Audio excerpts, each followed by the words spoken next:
Hello, everybody, and welcome to the Wait, What Are We Talking About podcast, episode 203. My name is Bret, aka Enigma9011, and you can catch the podcast live over on twitch.tv/Enigma9011. You drop a follow over there, you'll get notified when we go live, so you join in on the fun and conversation with us.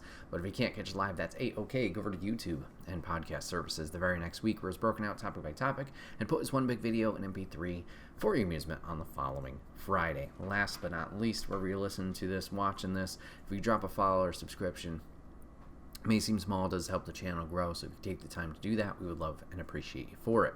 Today, two different topics, kind of a revisit on last week for one of them, if you know, you know, and then a game review, so let's jump on into it. We're going to be talking about Suicide Squad Kill the Justice League to start. Kind of review, kind of my thoughts on it so far. I'm sure if you're keeping in touch with this game at all, you can see there's a lot of negativity going about it, and like some people are really enjoying their time, which is great. It's been interesting to see everybody's reaction to this game, and I know we're all kind of anticipating it, with Rocksteady being their first title since Arkham Knight, and obviously the Arkham series being very popular. I know a lot of people were looking forward to this, to seeing what they were going to bring to the table this time. And did it deliver? I think the jury's still out on that. I mean, I know a lot of people, could just be the internet, once again, because the internet's the internet, could just be dropping a lot of hate. I will say, through my playtime, I think I've put 12 hours into it so far, streaming it and then offline. It's been a mixed bag. I know when I initially jumped into it, I thought it was very disappointing, and not in terms of a quality, just in terms of like a feel of how things were. Everything ran really smoothly, everything looks great, beautiful, cinematics are good, gameplay is great too. It's just, I think the biggest thing, and where I've kind of gotten more, not an appreciation for it, but I've enjoyed my time with it more, is this kind of seems like two sides of a coin, but it doesn't really merge well into one thing and flow well, and I don't know if that makes sense. What I'm trying to say is, in terms of the story that they are telling with the Suicide Squad and your group of four here, Harley, King Shark, Deadshot, and Captain Boomerang, with their whole mission with Argus and trying to stop the Justice League and Brainiac's whole, takeover of Metropolis, I think that those cinematics and the story that they're telling there, very, very good. I think the dynamic and synergy between the four, even though they just got together, hearing their banter back and forth is very entertaining, and it works really well, and I think the voice actors did a phenomenal job with that, as no one character really stands out to me of like, oh, this is my favorite, and the rest are kind of there. Are there ones I definitely prefer in terms of gameplay? Yeah, and we'll get into that. But in terms of like a cast, nobody feels like a side character. They all feel there, they all feel prevalent, and they each have their moments, and I really appreciate that, especially with, granted, we've had two Suicide Squad movies, and Suicide Squad's kind of become a little bit more in the forefront of mainstream media. These are still relatively new characters in compared to like Harley Quinn being on the team. Obviously she's been around in the forefront at least, or mainstream more, so you would think, oh, gravitate towards her, she's going to be more of the main character, but at least from what I've played so far, they all stand on equal ground, which I appreciate.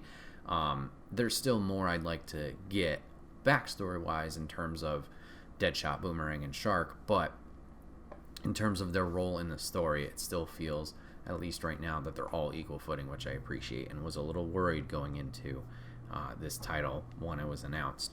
But those aspects are good, and then on the other side of the coin, the gameplay is really good. When you get into it and you're moving around with one of the four characters, yes, it's simple. Yes, you're shooting just these generic purple enemies over and over again, flying around the city. It's basic in those aspects, but it runs very smoothly, and every character, for the most part, feels fun to play. I alluded to it earlier. There's definitely ones I prefer. I would say Deadshot is probably my most favorite in terms of traversal and his weaponry. I think that's a good balance. Boomerang, using his boomerangs and using the Speed Force is fun. It just takes some time. Same with, I would say, Harley with the swing shot, grapple gun, whatever. With the Batman glider and the Batclaw, which we're kind of used to, obviously, with the old Arkham games. Like, those you just have to get used to. There's a timing flow to it. I mean, Deadshot has the same thing with his jetpack and his cooldown, but I feel like I have a little bit more freedom and control with his, or it's easier to pick up than the other two. King Shark is probably on the bottom of my list, not because he's bad. It's just his mobility is based on charges, so you have to hold and then hit the prompt to go forward and do a long lunge or a vertical lunge. Like, he's one I'm still learning and trying to get used to. And I would say something I really enjoy in this game, Riddler does come back. I know everybody's got a mixed bag on Riddler trophies and all that stuff. I personally love it. I think those are fun collectibles to me to find. Doing whether it's the trophies, the riddles, or in this game, which I think they pulled or did a similar thing to in Arkham Knight with the tank. I understand, another mixed bag. But the traversal stuff. They have different traversal challenges. Some, they recommend you use a certain character, and then others, they're like, nah, just go for whoever you want. I don't think you're locked in. Like, if you really wanted to use Harley for a King Shark thing, you could. It's just more like this is based on Shark's mobility, so it's probably going to be easier to do it with him. I will say those traversal challenges have helped me a lot in terms of getting used to and trying out different things with their mobility to get akin to it. And it's just a simple point-to-point race, run through the different rings or whatever. It's nothing too fancy, but I will say those have helped me in terms of an understanding with each character and get better at their traversal, I think. So in terms of the gameplay, the shooting and everything, and the different aspects and abilities the characters do have, I think that's great as well. Once again, simple in some aspects where it's like, yes, I'm just shooting generic pink jobber goons over and over again. If you can just let yourself dive into the gameplay, it's a decent fun loop. Now, this is where I'm going to start getting to the negatives, because both those aspects seem good. So you're like, Bret, shouldn't this be an amazing game? I guess it kind of should be. It just feels like there's not a lot of synergy between the two parts. And what I mean by that is it feels like there's a disconnect. At least when I was streaming, granted, I haven't done any story stuff in my own time, just because if we continue streaming, I want that to be seen. It seemed like when we were streaming, it would hit these big movie points, story points. We would get this escalation, whether it's Waller doing something going awry, going amiss, us running into the Justice League, whatever it was. It would seem we would have these story beats. It would build up this tension, build up this excitement. And then we would just cut back to gameplay. Not cut, but we would go back after that gameplay moment, or the story moment, rather. And the gameplay aspect was generic filler-esque mission. Like, go here, defend a point for a while. Go here and save some civilians. Like, it didn't connect with where the story beat had left off. So it feels like we jump into story point, and then we jump into these non-important missions. Now, will they pay off in the end in terms of loot and gear and resources? Yes. But in terms of the story, these missions don't really seem to add to it. It kind of adds to the extra gameplay that players are diving into, whether it's your contracts, which once again, you do those, you get different resources for the support squad back at the Hall of Justice, and like your loot that you can upgrade. You can get better gear and guns if you help out Flag and Penguin. You can get different, like, what are they called? There's like different elemental effects that you can get on your enemies, and upgrade those if you help out Ivy. There's other support squad I haven't run into just yet, so I'm not sure how they'll factor into and what they will help the player, like what they will improve on their behalf. But jumping from those 2 points, it felt very disconnected, and I think that's where my disappointment came in. Is like, I don't know if it's just a series of expectations where, like, oh, obviously the Arkham games were great, and granted that was a little different where it did have the open world, but it still felt more important with everything you were doing.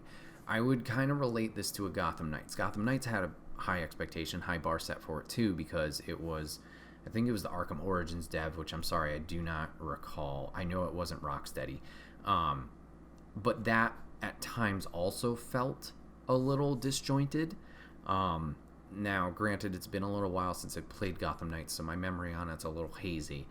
From what I can tell with Knights, or what I recall with Knights, at least their side quests, some of them felt akin to, or a callback to the Arkham games, where in those, every side quest, even if it didn't build up to your main story, it was elements of a different villain that you were kind of like going on this other story path with.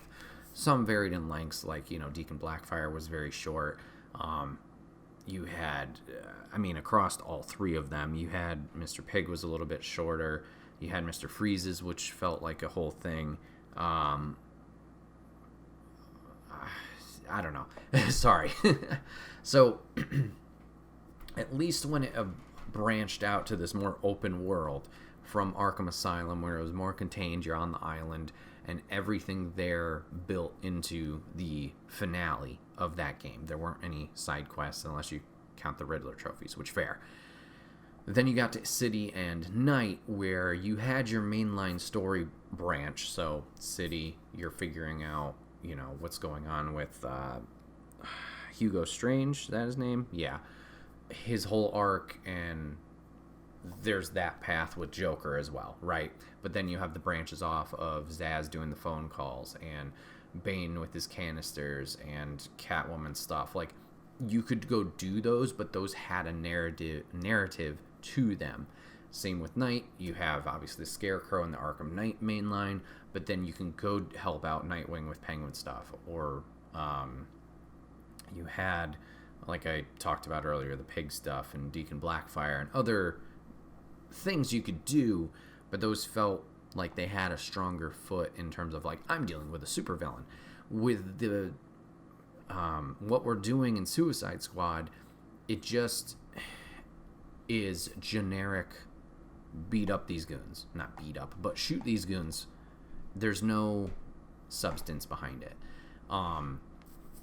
The support squad, I would feel, is similar to what I was talking about with the old games, but those initial missions of reaching them, like finding Penguin and finding Ivy, they're short, quick, to the point. Like, oh, go here, we're going to find, or we've heard rumors about X person here.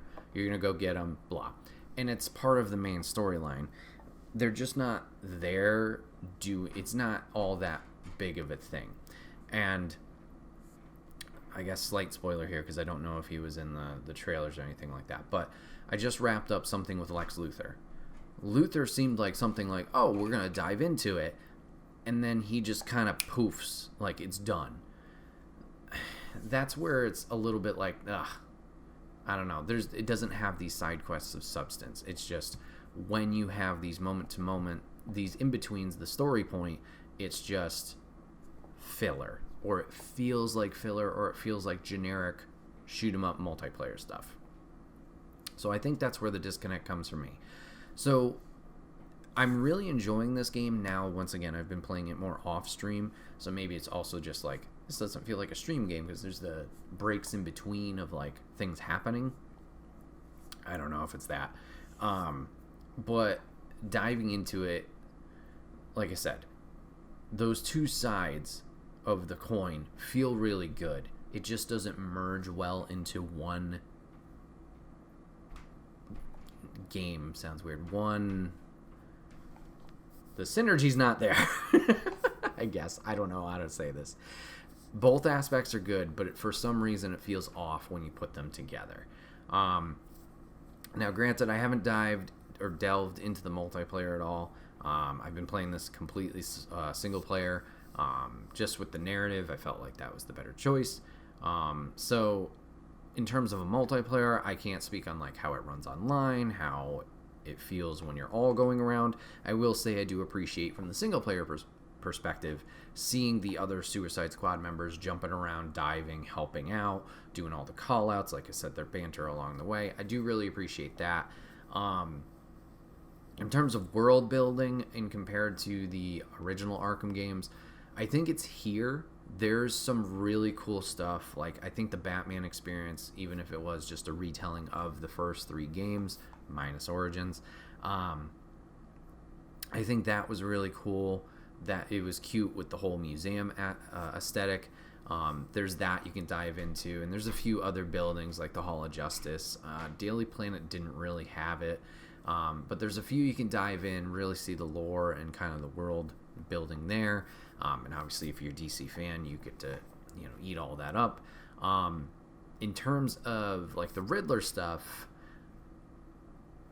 the rewards are there, like the interview tapes and the concept and stuff like that, but I think because it's a multiplayer game, when you get it, it doesn't just pop up in your face. They're all in the menus, and you have to kind of go find them. And I don't know, I haven't personally gone and listened to those. I don't know how that will add to the world, if it will feel the same as like how the Riddler stuff, the profiles, the interview tapes, how those felt in the Arkham style games, where I was like, oh, this person's really cool, and then you obviously see them later on in the series. If we're going to talk about like Asylum to then City to then Night, it felt cool to be on that journey and like learn more about Batman's world. I haven't felt that in Suicide Squad, and I was kind of hoping for it to get more of a connection with these characters. Granted, like I said, it could just be the multiplayer aspect. Obviously, you don't want player 1 getting something, all of a sudden it stops, and then player 1's just kind of chilling over there while the other 3 are swinging around or in chaos mode. It would interrupt the flow there, so I get that. So maybe if you just dive into it separately, or I dive into it separately, I'll get that rush or that feel of like, yep, I'm learning something here, I'm getting more in depth or a stronger connection with these characters. We'll have to see. I'll have to check that out. This game's, games of service-esque, so there's the whole store thing, buy emotes if you want, and costumes and whatnot. There's going to be Battle Pass. I don't know if it's going to be like a Fortnite Battle Pass where you pay the $10 and then you get the content there, and then each new Battle Pass, same thing. I don't know if that's how it's going to run. It seems like it is, just seeing now that there's a storefront with real world, money you can use. That's a little disappointing. I didn't expect the store element, but granted, I've been interested in this game, but I haven't delved super deep dive into like everything they announced. This could have been something they're expecting. But it is what it is. If you want to dive into it, great. If you don't, no problem. You don't have to either.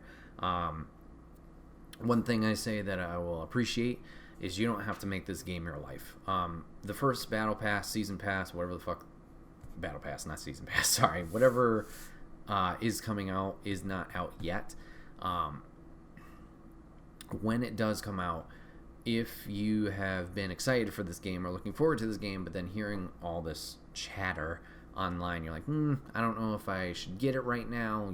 It's a $80 game, it's a steep price point, and to just have it, if you wanted to wait later where it's on sale, all of this Battle Pass stuff or content you can unlock, I guess is similar to a Halo Infinite. It's going to be there in perpetuity, so you can always jump back to Season 1's Battle Pass, whatever they're going to call it, jump back into that, get that stuff for yourself. It's not something you have to be here right now to get, similar to other games. So I do appreciate that content will still be there for players to unlock, get however it needs to be gotten. That's something, obviously, with the first pack not being out yet. I thought with the official launch on Friday as a recording, maybe the first one would be out. I don't know their timetable. I wasn't sure if it was just because it was pre-order that it wasn't there. or pre-launch. But I don't know how leveling up in the battle pass is going to work. Your characters each have a level. You can get to a maximum level of 30, it looks like. And it's, relative here and there of how you get XP or how fast you gain XP. I think my highest level character is level 10. So over, 12 hours of play, I think I've played him 4 something. Last I looked at the stats, so, not awful leveling up wise. But I'm not sure how that will equate to like how you progress through the battle pass. If the contracts will have more weight towards those of like the challenges, like kill brutes with this weapons or do so many afflictions of the status thing or whatever it is. We'll have to see how that plays out and how the leveling up process goes. I guess it doesn't really matter in terms of like a crunch, like a Fortnite, like an Apex, like anything else of the battle pass. So like, oh my god, I gotta reach level 100 by this 3-month time. I guess it won't really matter or feel like a time crunch if that content is there, just there and doesn't go away. It's not going to feel like, oh my god, I need to play this all the time. You can play it at your leisure. You don't have to worry about where your level's at in terms of the battle pass and crunch or whatever. So yeah, all in all, I do really enjoy this game. I think it's just, it for some reason doesn't feel like it has that synergy that it should. And I think that's where a lot of people are kind of falling off and not liking it. And granted, it could be an expectation. We set the bar too high for ourselves.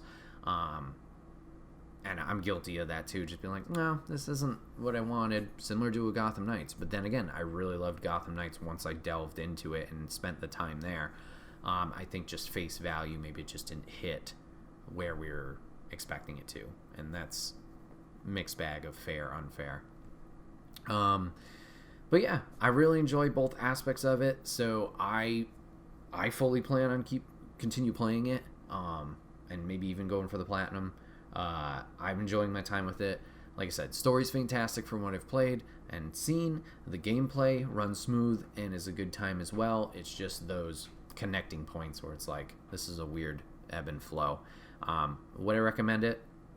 Yeah, maybe wait a little bit, if it's been kind of iffy on your radar. If you're into the DC universe, definitely dive into it. I think the content's there. Metropolis looks great. And it seems like we have some fun characters coming up and ahead of us, which I believe is also free content, which I think the characters are free. I don't know if the battle pass is free. I guess that's something we'll have to watch out for as well. Yeah. But Joker from Elseworlds is our first one there. We'll have to see also how the post-game content works out, like how fun the Elseworlds thing is, how fun that gameplay loop is after the story is done. Me just swinging around off-stream, just doing it, I've hit a point where, like, I can't do anymore. I've completed all I can right now, other than just generic shooting people and defeating enemies in the city. But once you finish the story, I wonder or we'll have to see how plentiful that content is of, like, is there enough? Is it fun enough to continue and keep you spending your time in that game? We'll have to see. Will the new characters be interesting enough? Who are the new characters besides Joker that will be added? Will they have story elements to them? We'll have to see. A lot of ifs, but yeah, Suicide Squad.